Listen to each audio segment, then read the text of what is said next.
to our virtual public information meeting for Lake Taghkanic State Park Draft Master Plan. Appreciate your interest. And as you probably know, we have scheduled two public information meetings. One of them is this online one from 2:30 to 4.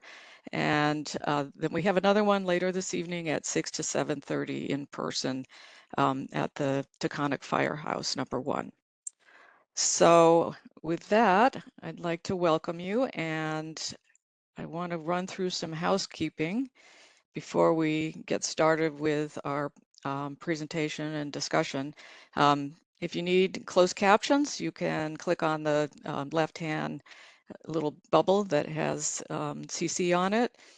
Your mic is automatically muted when you come into the meeting. And we're going to ask you to hold comments until we finish the presentation, but you can type your comments in at any time, and then we'll address them once we open the discussion. And if you need to leave the meeting, you can click on that red X there. Okay, next slide. All right, so the purpose of our meeting today is to provide an overview of the draft master plan, which we've been working on for over a year now, and we've made a lot of progress on it. For those of you who attended the first public meetings that we had when we sort of introduced the process of master plan development, I hope you'll be happy with what we've developed so far, and we have a complete plan, draft plan for you to look at, and it's on the Parks website, and we'll give you that link. I encourage you to go look at that when you have a chance. But for today, what we're going to do is go over the master plan, give you some highlights of it, some of the actions that are being proposed in it. We're going to introduce our planners and our panel discussion. We have quite a few people from Parks on the line today to answer questions and to just address any issues or comments that you have. Then we're going to talk about the environmental review, which is associated with every master plan that Parks does. And we'll give you a timeline of when the master plan is going to be completed and what are the next steps, and then we'll open it up for discussion. What I'd like to do first is, next slide, please, introduce the people from Parks who are online. We have Linda Cooper, our regional director from the Taghkanic region, Chris Ricard, the Lake Taghkanic site manager, and we've got our environmental analyst, Dan Lewis. Megan and I are park planners who have been working together to help develop and coordinate this plan. Then the panelists are the people who are going to be just sort of in the background if there are questions that they can address. Diana Carter is Assistant Director for Planning and Analysis up in Albany. Garrett Jobson is the Hudson Valley Capital District Manager. He's based in the regional office in Statsburg. We got Bill Kratinger, Project Director for Historic Preservation. He knows everything historic preservation. And Daniel McKay, of course, Daniel McKay is the Deputy Commissioner for Historic Preservation, so he also knows everything. Then we've got Chris Morris. We're lucky to have him here today, our Trails Planner. So that's those are the people who are on the call. And what we'll probably do is we'll have our cameras on when we're presenting, and then we'll turn them off when other people are speaking. So you could get a face to go with the name. All right, with that, I'd like to hand it over to Linda Cooper, our regional director, for some welcoming comments. Thank you, Tana. So welcome, and thank you for participating in our master plan development for the Lake Taghkanic State Park. As Tana said, I'm Linda Cooper, the regional director for the New York State Parks Taghkanic region. And again, as noted, but I want to emphasize our efforts began just a little over a year ago, when our internal team, which was made up of the staff of various disciplines, some that are on this panel and some that are not, and these team had disciplines and positions that are within our agency. We gathered together to look at this wonderful park to see if we could start to frame out its future with a set of action items and look to codify what's already been done as well. We reached out to the public with surveys, meetings. We've gathered information through we did an amazing bio blitz, and Becca Ferry, our biologist, is also on the line right now. And we looked at the natural resources in the park. We looked at the historic resources in the park, and we pondered collectively what's possible. We looked, we listened, and with the careful guidance of our agency planners, Megan Zimba and Tana Bigelow, we have crafted this draft plan. So our many thanks to those planners for their vision, their research, their writing, and for dutifully prodding us all to get to where we are and why we are meeting today. Today, what we want to do is share with you the draft documents and give you, the members of the public that are on the call, and thank you. I saw Lisa DeLue was on, and one of our great partners, both from the town of Gallatin and from the Harlem Valley Rail Trail. And I saw Fred Osborne on as one of our Taghkanic Commission members. And I don't have the full list up right now, but I saw some of you as you were signing on. I really appreciate your being here. But we would like to give you an opportunity to review and comment on the plan. My thanks to our whole master plan team as well for all of their input and their hard work to get us to this draft final plan. And we look forward as a group to walking through the various elements with you and to hearing your thoughts either today or later when you've digested the information. Our comment period will be open until Thursday, December 5th. So we urge you to listen today, take a look at it, to read the plan, which is online, to be able to look at, if you came to our beginning meetings, look at, did we capture what you raised during those meetings? Is it embedded there? Is it missing? Does it still need to get in? Do you have new thoughts? And do you have reaction to what's in there? And all of that is what we're looking for, and appreciate your helping us make a thoughtful plan for the next few years of Lake Taghkanic. And the giant caveat is, this is a plan. It still needs budget, funding, and staffing to actually implement. We don't necessarily have those. We never know from year to year, but we like to thoughtfully plan and put out the action items so that we can go toward those items and hopefully have some ability to put them into place at the completion. So thanks. All right, thank you, Linda. So what I'd like to do is talk a little bit about why we developed this master plan. Not all state parks have master plans, and they're very, as you can see, very time intensive, and they take a lot of staff time, but we find that they're very valuable when they're in place, and this park has never had a master plan. There are a lot of changes happening in terms of visitor demographics, recreation preferences are evolving. COVID-19 had a big impact on attendance at state parks, which just exploded, and there was, there's a whole new world out there for outdoor recreation that needs to be addressed. Also, in 2029, the park is going to be 100 years old. And this is an important milestone, but it also means that a lot of the infrastructure is aging. As we know, there are a lot of historic elements there that need to be assessed and preserved. And we also would like to take a look at the educational and interpretive material and do a refresh on those things, offerings at the park, the activities and programs and things that people like to do at the park other than just relaxing there. Also, climate change is impacting our parks much more these days and more frequently, and in the future we need to plan for those. We've got a lot of development pressures in the area too, so the area is changing, land use is changing. There are a lot of things going on that make a master plan an important element to have in place. And also a significant issue that was noted when we were developing the plan was that we would like to make the park more accessible to be available for more people to enjoy. All right, so I'm going to hand that over to Megan now. Thanks, Tana. All right, so what is included in the master plan? The master plan includes a vision statement that we will cover on the next slide, as well as intended outcomes, both of which help to guide desired future conditions at the park as a result of master plan implementation. The park background section helps to set the scene by describing the establishment of the park, its early history, as well as some local and regional contexts that inform plan development.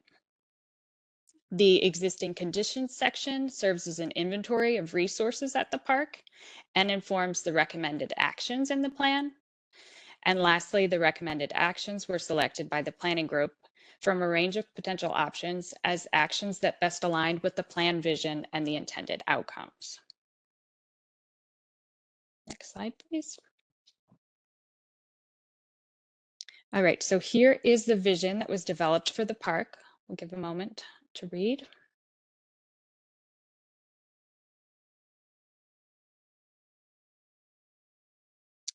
So the vision statement is meant to be forward-thinking, concise, and ambitious, but also achievable. An important part of the planning process is working with the public to envision how the park can evolve to meet future public demand over the next 10 to 15 years, and to ensure the park will be relevant and resilient. The vision statement was developed based on the agency's mission, public input from last fall's public information meetings, and from the knowledge and experience of park and regional staff. Beginning early in plan development, public surveys, meetings, and comment periods bring key ideas into the planning process that help to inform plan content. And here are some of the comments we received during the initial public comment period last fall. Interest centered around the park's historic infrastructure and various enhancements to recreational amenities at the park. And the final plan will include a chapter with public comments received during the draft plan review period, along with the agency's responses. So now I'll hand it over to Chris to talk about the history of the park. How are you, everybody? Thanks for being here today. I'm Chris Ricard, the park manager at Lake Taghkanic State Park.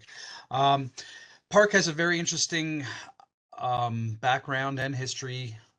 The park actually opened in 1929. McCrae Livingston, she was a descendant of the prominent New York family, donated a portion of the land with the stipulation that the lake previously known as Lake Charlotte should ever be known as Lake Taghkanic. So the eastern portion of the lake was donated in 1929, and then over between 1929 and 1935, the state continued to acquire properties around the lake, working with the Livingstons.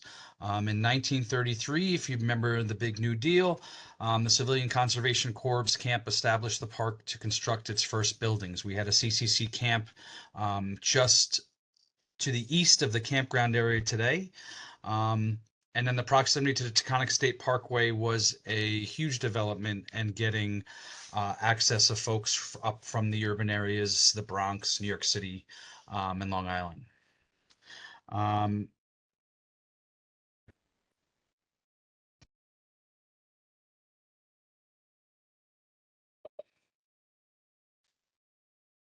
Basically, the Civilian Conservation Corps built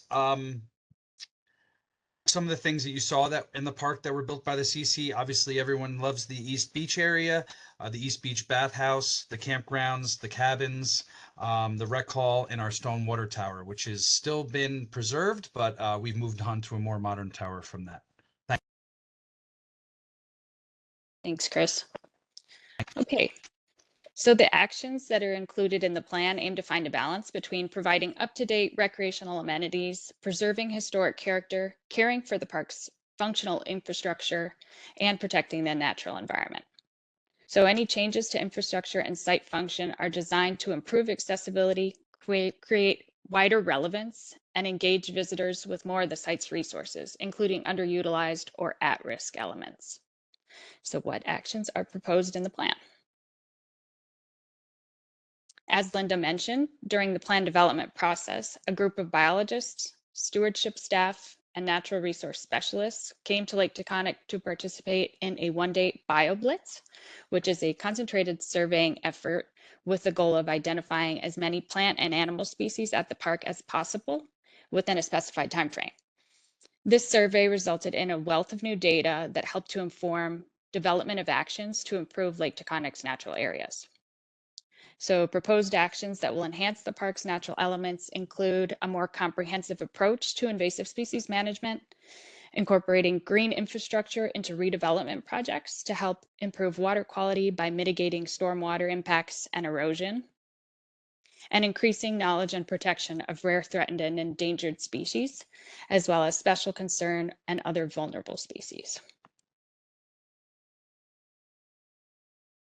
Updates and enhancements to recreational facilities at the park will ensure that changing preferences and other trends in outdoor recreation are addressed. So projects to improve recreational amenities include repairing and rerouting trails where necessary, installing a pickleball court to an underutilized area of the park with a recreational activity that's been increasing in popularity over the last decade, and expanding RV camping opportunities at the park. And now I'll pass it back over to Tana to talk about the park's historic resources. All right, thanks. So as we noted, and as Chris was discussing, there are a lot of really lovely historic elements in the park. And so we discussed a lot of different things that were needed, and various things that had been mentioned by the public included, especially to address the condition of the East Bathhouse. So one of the actions that is being recommended in the plan is to renovate and retrofit the East Bathhouse as a community center that offers public outdoor space and flexible interior spaces for programs, meetings, and other public uses. And trying to make more of a public amenity, more of a community center type destination in the park. Also to address its condition. Another action is to restore the CCC rec hall in the campground.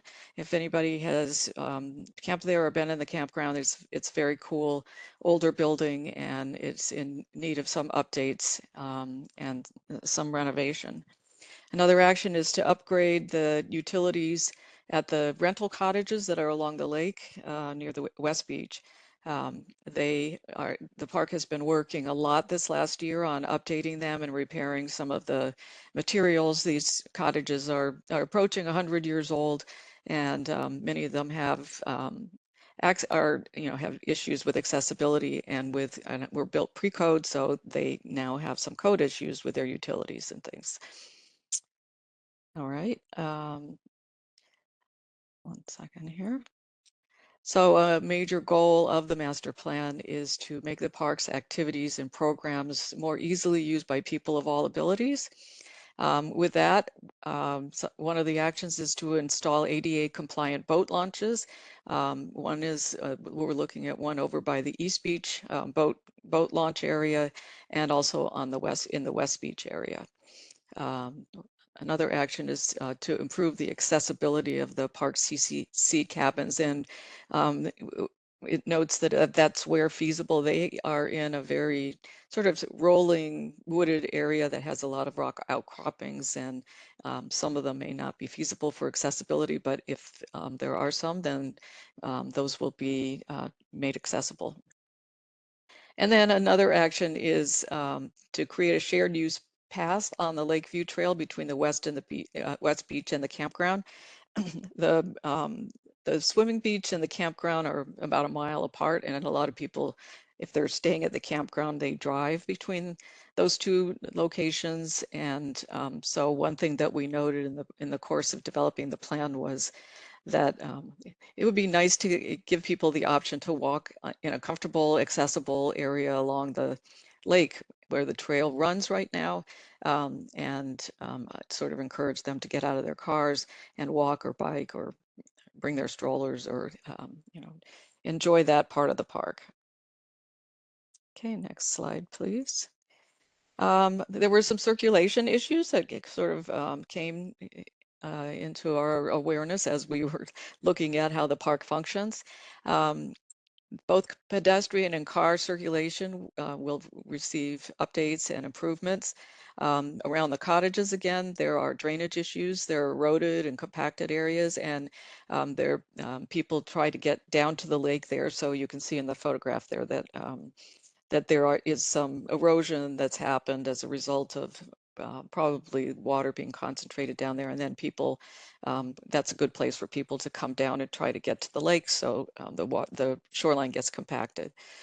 Another action is to relocate the parkway entrance booths farther into the park. What happens on really busy days is it's possible for cars to line up and then back onto the parkway, which creates a hazardous situation. Also, the entrance booths would be updated with electric and phone service, which some of them don't have right now, and a battery operated payment system, which would also make entry into the park more efficient on busy days. The campground, we have some great ideas for upgrades around the campground area. Improve the circulation by creating more of a defined entrance that includes new signage. So when you enter the campground, for the most part, you can see the photograph there of the campground parking lot there. Most people enter the campground going along that parking lot, and there are some signs up at the very top, but if it's your first time coming there, you might not be clear where you should go, where you should park, where the campground actually is. So we'll be addressing that issue. And then I mentioned earlier that the master plan proposes some upgrades and new ideas for educational content. One of them is to develop and implement new nature programs for visitors of all ages. These are always really popular, and campers especially often have larger families or young children, and there's always a demand for these kinds of programs. The interpretive content, there is some interpretive signs and things like that at the park right now, but we were looking at possibilities for incorporating other types of interpretive material, which might include audio components, visual programming, tactile, or things that you can interact with physically in terms of trying to provide some interpretive material. Another action to develop a comprehensive signage plan for the park, which would include a needs assessment and then recommendations for all kinds of signs, including circulation, interpretive, directional, wayfinding, all of the signs that are in the park. Just take a look at the big picture and make recommendations for how to make it a more cohesive system. All right. And then the agency has directives to reduce carbon and to make our parks more energy efficient. Some of the actions that are proposed in that area are to rehabilitate the West Beach parking lot, which would include incorporating green infrastructure, tree islands with shade, adding bicycle racks, some solar components, pedestrian walkways, and better signage. So that right now you have a very large paved area. It has very few pavement markings, and people just walk across or drive sort of diagonally across, and so it's not the most efficient kind of conditions right there. Another action is to install small-scale solar installations on existing building rooftops. And that would have to be an assessment of looking at the various buildings, see what would make sense in terms of the orientation and the appropriateness of the buildings for solar. Also, we'd like to improve communications in the park by installing fiber optic cable for broadband connectivity at key points. It's very important, especially, for instance, in an emergency situation, that people be able to be in contact with one another. And there are parts of the park where cell phone service is just is really iffy. So that's another action proposed. And one second here. With that, I'm going to hand it over to Dan to talk about the environmental review process. Thank you, Tana. All projects that the Office of Parks, Recreation, and Historic Preservation undertake, fund, or permit must undergo state environmental quality review. This includes planning projects like this master plan. For this master plan, a full environmental assessment has been completed. All proposed actions were reviewed for potential impacts to the environment. Where those impacts were not insignificant, the proposed actions were modified by changing the scope location, or timing to minimize those potential impacts. Actions where the impacts could not be significantly modified were not selected for the master plan. Primarily, proposed actions have been located in existing disturbed areas that minimize clearing and grading in natural areas, minimizes additional stormwater impacts to natural areas, and moves potential impacts such as the maintenance facility and wastewater disposal away from sensitive areas. Where projects have been located in natural areas, such as trails, docks, and boat launches, the footprints of that disturbance has been minimized, and projects have been located to avoid sensitive areas and rare, threatened, and endangered species and significant ecological communities. As such, the Office of Parks, Recreation, and Historic Preservation has determined that the Lake Taghkanic State Park Master Plan and the projects implemented under the plan will result in no significant adverse impact to the environment. When a project has received such a negative declaration, no environmental impact statement needs to be prepared. For those actions in the plan that are still conceptual, such as improvements to the West Beach parking lot and the East Maintenance Facility, additional environmental review will be undertaken as plans for those projects develop. Back to you, Tana. All right, thanks. All right, so here's a very brief general timeline of what's to come and what has already happened here. These are subject to change and they may need to be adjusted in terms of, we got the holidays coming up and sometimes that impacts things moving forward. But as you know, a full draft master plan was published on the agency website on October 31st, and it's there now until December 5th. During that period, we have virtual and in-person public meetings, and the comment period will close on December 5th. After that, we'll be into January probably. We'll look at the public comments that come in. If there are revisions that need to be made to the master plan as a result of public comments, those are made, and then there's an internal review of the preliminary final master plan. After that, and we're not sure if this will go into January, February, there's an executive approval process for release of and adoption of the final master plan. And then when that process is complete, then the final master plan will be published and the region will begin to implement it. So with that, I really encourage you to go to the website when you get a chance and read the entire, there's a table actually that has a list of all of the different actions that are proposed in the plan. So if you're interested, I suggest that you go in there and open the master plan document and take a look at that. But with that, we want to stop talking now, and I'm going to hand it over to Megan. Next slide, please. And take it away, Megan. Okay, great. So we're going to start the discussion today with topics of interest and questions that we received on the registration form for today's virtual meeting.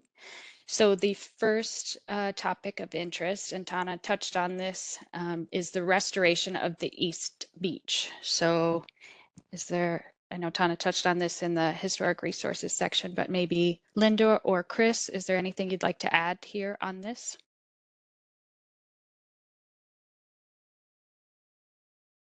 That's fine. Yep. On the East Beach, Chris, go ahead if you want.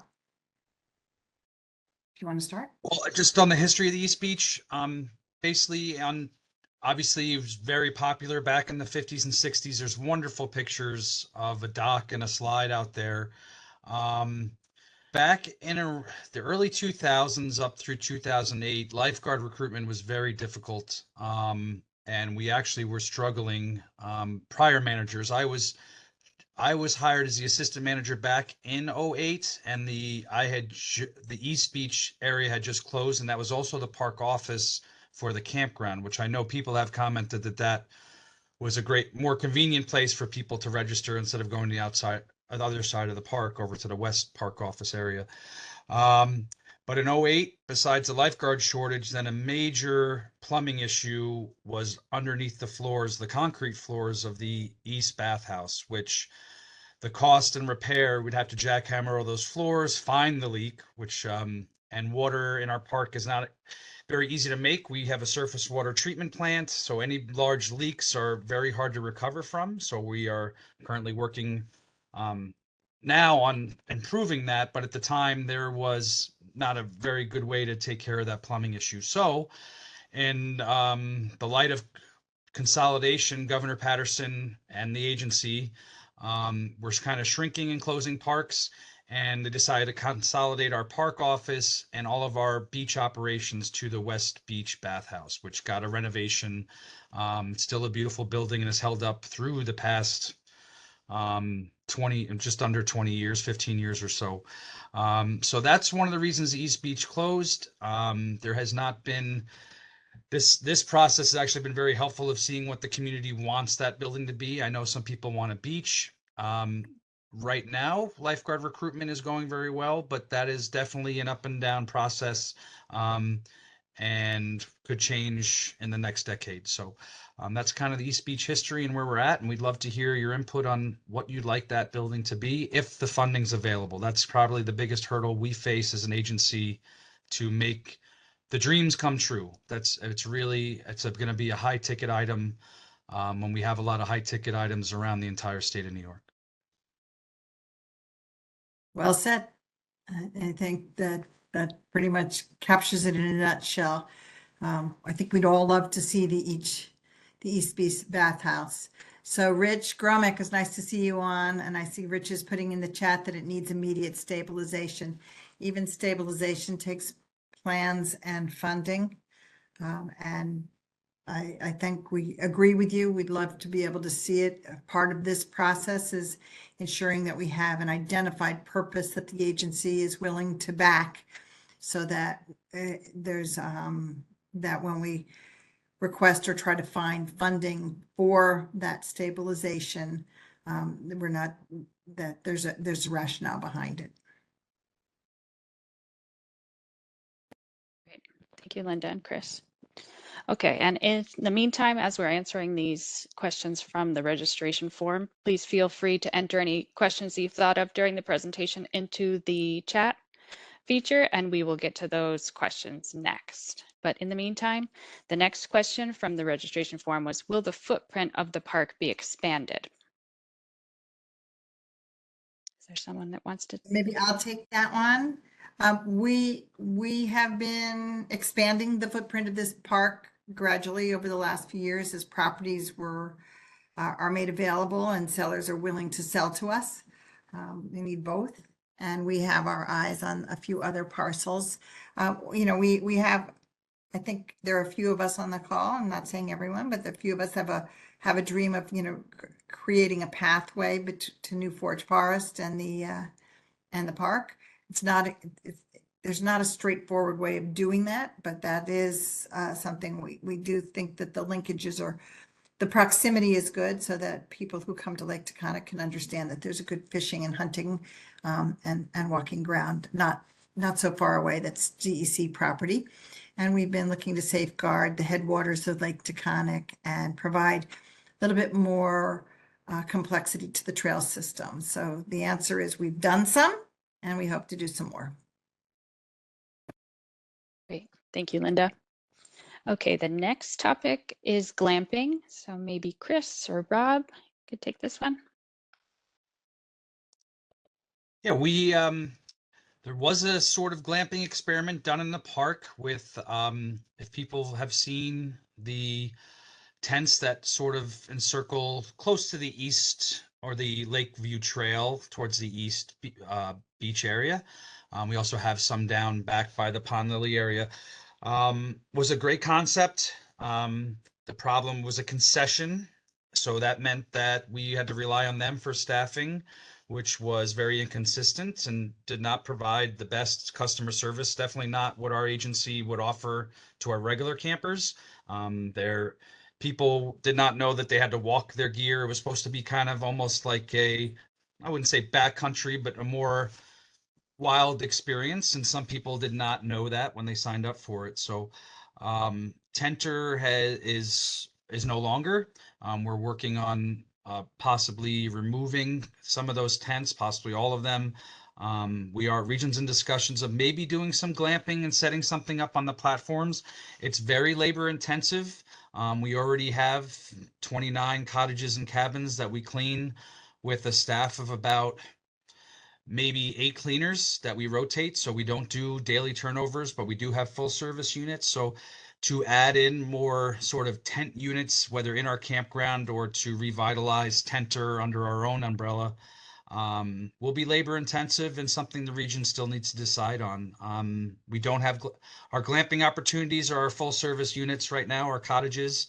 But as a camping, there's been some discussion. Maybe we keep a few of those Tenter tents towards the Pond Lily area, a nice quiet area, and we fix those up and make that a glamping opportunity. And see if we can sustain that with our maintenance crew that we have. So that's the discussions we're having. There's nothing in stone, and but it's a great. Linda has been a proponent of glamping for the past at least 10 years and looking at it around the region. This Tenter opportunity was a pilot program that didn't work very well with the concession, but I don't think we've given up on possibly doing it in-house and moving forward with that. Thanks, Chris. Okay, the next topic is encouraging conservation easements within the Lake Taghkanic surrounding areas. So probably back to you, Linda. Sure, we do. We work with Columbia Land Conservancy, and anyone that has any interest in conservation easements should probably reach out to them first. But you just need to understand what the conservation easement is for, and ours are primarily for habitat protection and other kinds of natural resource protection. But I think if anybody's interested in talking about particular properties that they think should have protections or wish to engage with, either reach out to us or to Columbia Land Conservancy. And I know there's also a question that was lodged in the chat on the swimming area around the West Bathhouse, and whether we would consider deepening it and making it better than just these existing shallow cribs that are better for kids. Chris, maybe.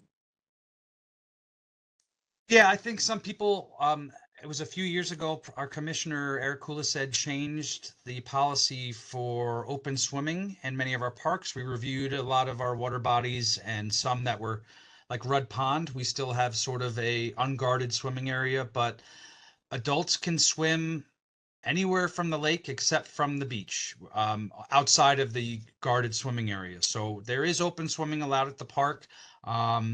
We don't have any plans in expanding from our 5-chair swimming area or dredging that beach area, just for the safety of the non-swimmers we get, which there are a lot of.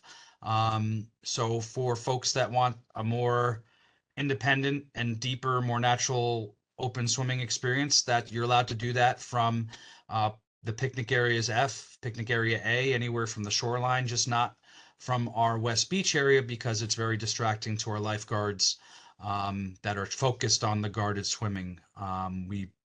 That's one of the reasons we're not going to expand lifeguards. Yes, we had a good year of recruiting this year and last because of the hourly pay bump. But as we know, as time goes on, and generationally, kids are kind of changing from going to recruit. It's a national shortage. We don't see any expansion of extra swimming areas for the demand that we have, even on some of our busiest weekends.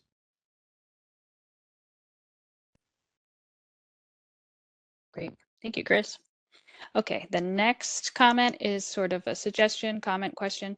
So multi-part, disc golf course maintenance and expansion, hosting events like gift disc golf tournaments, more live concerts and drone shows, as well as fishing tournaments. So maybe Chris? You got it. All right. We're very proud of our opening of our disc golf course. It needs some fine touches. We did throw it. We were very eager to get that done before the master plan concluded, because it was something that was requested in our first public information meetings. So with the help from a wonderful volunteer that helped us at Rudd Pond, we did pay him this time to help design our new course here at Lake Taghkanic, but we are going to upgrade signage. Right now I have some ad hoc signage for directing. Expansion of that course, that's something to be revisited in the coming year or so, to see, we'll maybe have Aaron back to design another 9 holes. Tournaments for disc golf, that's not something the park would put on. We're looking to probably have a partnership with a local community group that's interested, that can get some folks together, recruit, and we have no problem doing that. I even have kind of a dream of doing a night glow disc event, you know, at nighttime, if we can do it safely.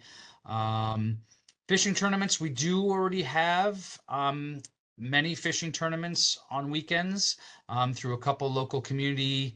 The Pond Hoppers, they're kind of informal. They do an activity permit every year and they bounce between here, Rudd Pond, and a few other local water bodies. So we do already have bass tournaments that if you contact the park office, we can give you some information and connect you with those groups. I don't know, what else am I missing from that pile of questions there? Did I miss anything, Megan? Live concerts. Oh, live concerts. So, again, we as the park staff, we hold events. We're looking to do more on the education of interpretive side of things for special events. We will lean on the partnerships of other towns. Other things that have been brought up as fireworks.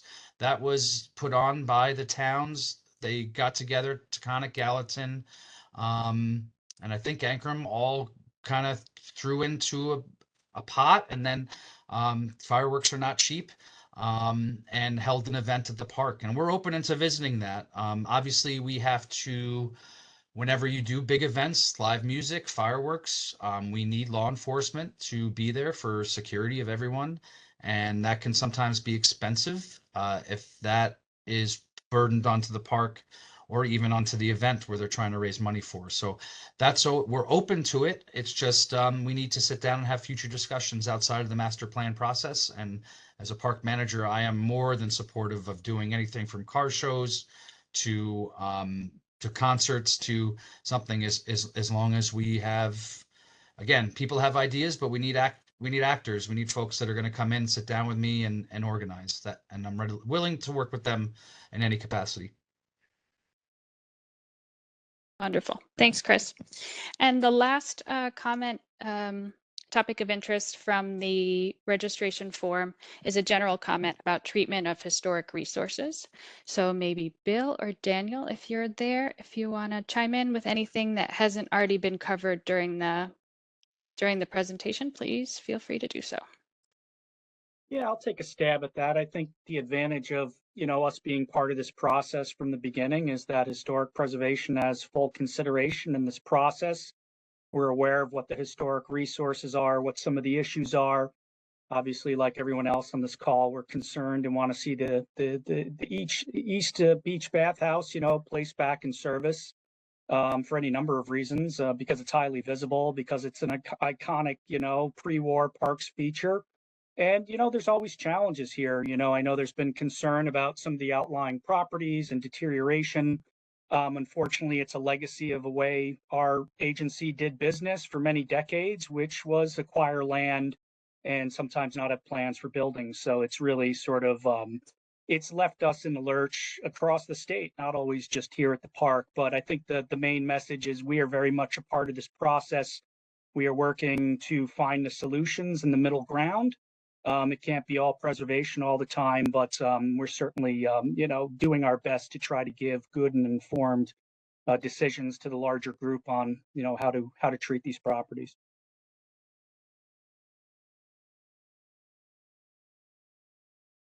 Thanks, Bill. Tana, any other questions that have come through? Yeah, I see one that was a follow-up to the swimming question, and it says, I didn't know about open swimming. Would it be possible to provide easements into the lake from the picnic areas? I don't know if that, I think that, Chris, you had said that you can swim from the picnic areas. Is that right? So the only restrictions we have for swimming, again, are from our West Beach sand into the open lake, right? The West Beach, the health department has determined our West Beach area, the sand, is a guarded swimming area. So there can be no unguarded swimming. But the rest of the lake, except for directly off the East Beach, just due to some of the depth hazards there, All of the anywhere else in the lake from any trail, if you get, hot on your walk, you're allowed to go in and wade and swim. Open swimming is allowed at Lake Taghkanic State Park. So some people, that was only a new change about probably 5 years ago, 4 years ago. And a lot of people don't knew that. We don't really advertise it because we want people that are capable swimmers, which we have plenty of, that wear a float with them just in case they cramp up. But we don't want a free for all because it becomes a major safety issue. But it is open swimming outside of the West Beach area. And we ask folks just to use some sort of flotation with them. So as most distance swimmers bring is some sort of little float or buoy. So if we're out on the rescue boat, we can see you. Our rental boats do not hit into you, or any of our private boats. All right, thanks, Chris. I see another comment here in the chat. It says, this plan all sounds wonderful. Thank you for that comment. If things go well, there will be much higher attendance. Has any interaction occurred with the town of Taghkanic to upgrade offerings off exit 80?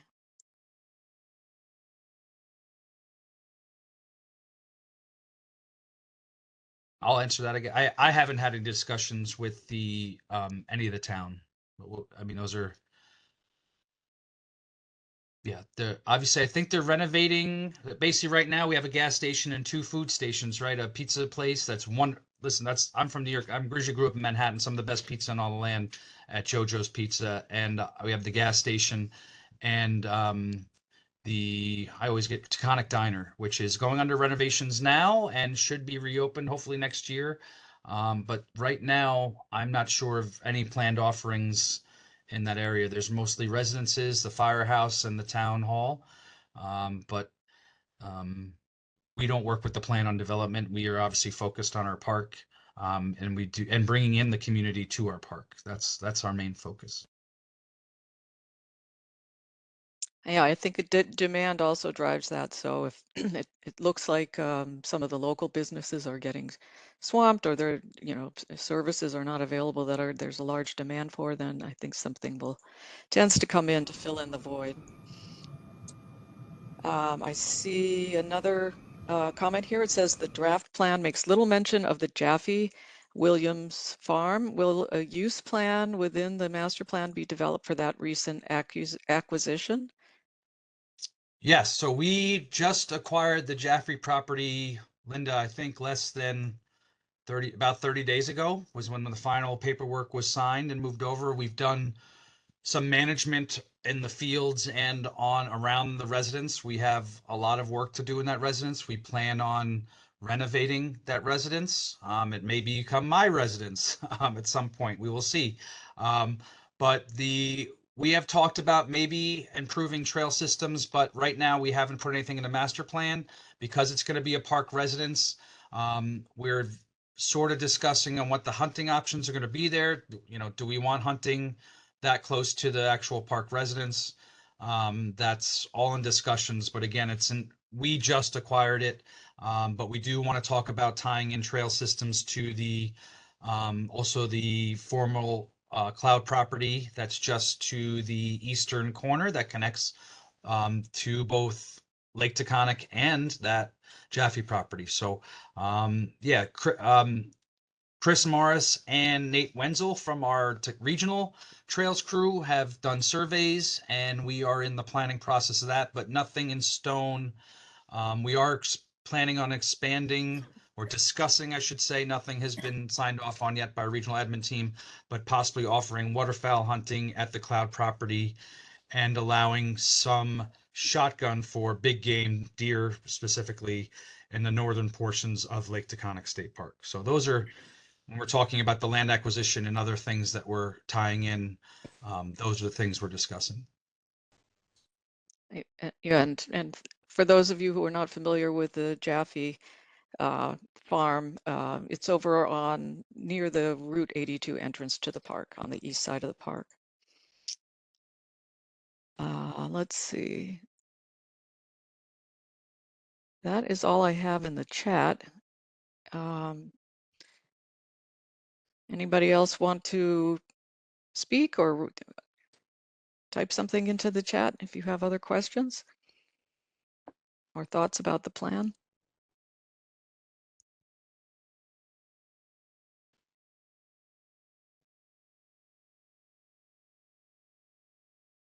I know we've gone over a lot of material here today, and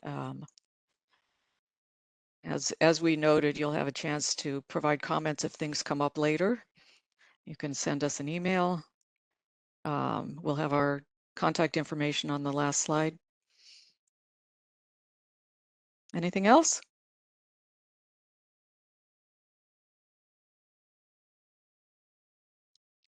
All right.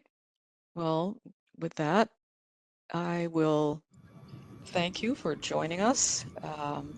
I again encourage you to look at the full draft plan. You will, after we end the meeting, you'll be directed to that master plan page so you can take a look at the documents that are posted there.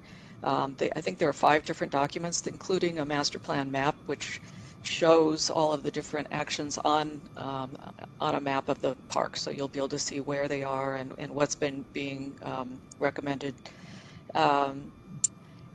And if I don't have any other notes here, that anybody needs anything else, then I will close the meeting. And I'd like to thank you all for taking the time. I know it's close to the holidays and everybody's time is starting to get crunched. So really appreciate your interest in the park, and thank you very much to those of you from parks and different divisions of the agency for joining today and lending your expertise.